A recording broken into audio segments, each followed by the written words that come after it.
దీన మనసు యెహోవా దగ్గర, దేవుని దగ్గర మనం ఎలా ఉండాలంటే దీన మనసు కావాలా. ఒక మనసు మొక్కినట్టుగా, మనము సాగిలపడి మొక్కినట్టుగా ఒక దీన మనసు కలిగి ఉన్నప్పుడు దీనులు భోజనము చేసి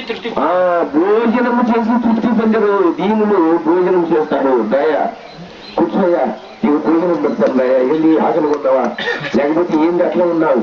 మనం దీన మనసు కలిగి ఉంటే ఆ సావుకారి ఏమంటాడు, ఏందయ్యా అంత బలహీనంగా ఉన్నావు, అన్నం తిన్నావా లేదా అని అంటాడు.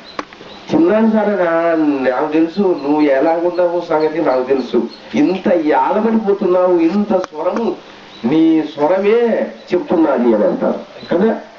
వాళ్ళకి ఒకసారి నేను పూజ మీద ఉన్నప్పుడు నేను నన్ను అన్నాడు, ఒక ఆఫీసర్ అన్నాడు, ఎందుకంటే రోజు ఘనంగా మాట్లాడుతాను, ఇలా ఘనంగా మాట్లాడటం లేదు ఏంటి అన్నాడు. ఏం సార్ బాగానే ఉన్నది అని అన్నాడు. లేదు నీవు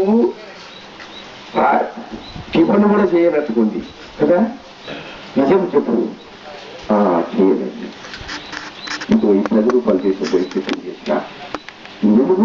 నువ్వు దీనంగా, అసలు నీ స్వరం ఎలాగున్నది, దీనంగా కనబడుతున్నది, దీనగా కనబడుతున్నది. కనుక అలాగనే దీనులు భోజనం చేసి తృప్తి పొందరు. దేవుని దగ్గర ఎలా ఉండాలంట, దీనత్వం ఎలాగో మనం ధరిస్తామో, దీన వస్త్రము ఎలాగో ధరిస్తామో అప్పుడే మనము ఆయన దగ్గర మనము భోజనం చేస్తాము.